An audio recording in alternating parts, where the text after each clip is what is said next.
Film के पहले scene में हम एक माँ और उसकी बेटी एंजल को एक पुराने से घर में बैठा देखते हैं। रात का वक्त होता है। एंजल टोकरियां बना रही होती है, जबकि माँ पीछे खाना पका रही होती है। कुछ देर बाद घर में एक आदमी अंदर आता है, जो कि एंजल का बाप होता है, और वो काम से घर वापस आता है। इस रात वो तीनों खाना खाकर सोने चले जाते हैं। एंजल का बाप रात में किसी वक्त उठता है और सामने रखे किसी पुराने संदूक को खोलकर उसमें से अपनी जवानी की तस्वीर निकालकर देखने लगता है, जिसमें वो किसी से इनाम वसूल कर रहा होता है। साथ ही वो एक लाल कपड़े में लिपटी एक घड़ी निकालकर देखता है और उसकी आवाज सुनकर उसे वापस रख देता है और संदूक बंद करके सो जाता है। एंजल अपने बाप को संदूक के पास खड़ा देख रही होती है और सोचती है कि संदूक में ऐसी कौन सी चीज है। अगली सुबह एंजल के माँ बाप उसे घर पर अकेला छोड़कर अपने अपने काम पर चले जाते हैं। उनके जाते ही एंजल सीधा संदूक की तरफ बढ़ती है, जहाँ पर रात को उसका बाप अपनी घड़ी को देख रहा था। एंजल संदूक खोलकर पहले तो अपने बाप की पुरानी तस्वीर देखती है और फिर उस घड़ी को निकालती है। एंजल उस घड़ी को देख ही रही होती है कि अचानक से एक जोरदार आवाज आती है और वो घड़ी उसके हाथ से गिर जाती है। एंजल पीछे मुड़कर देखती है कि एक बिल्ली ने आकर कोई बर्तन जमीन पर गिरा दिया था और वो आवाज भी उसी की थी। एंजल का ध्यान वापस घड़ी पर जाता है और वो उसे जल्दी से जमीन से उठा लेती है। वो देखती है कि घड़ी तो बुरी तरह से टूट चुकी थी। एंजल वापस घड़ी खामोशी से संदूक में रख देती है।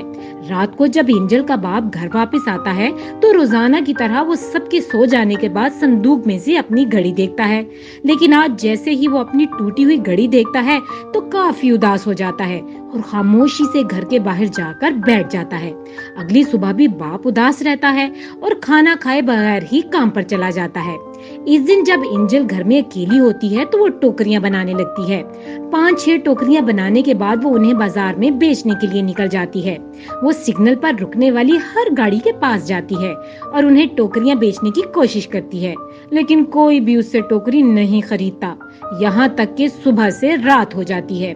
रात को एंजल सिग्नल पर रुकी एक गाड़ी के पास जाती है और उस गाड़ी में बैठा शख्स एंजल से सारी टोकरियां खरीद लेता है।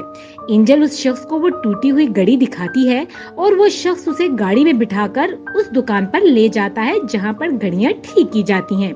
दुकानदार वो घड़ी ठीक करता है और एंजल उसे घर वापस ले आती है। बाप काम से वापस आता है तो अपनी घड़ी को ठीक होता देखकर बेहद खुश होता है और अपनी बेटी को गले लगा लेता है। और अचानक उसी वक्त एंजल की आंख सड़क पर खुलती है, जहां वो उस गाड़ी के आगे टोकरियां बेच रही थी, जिसने पहले उससे वो खरीदी थी।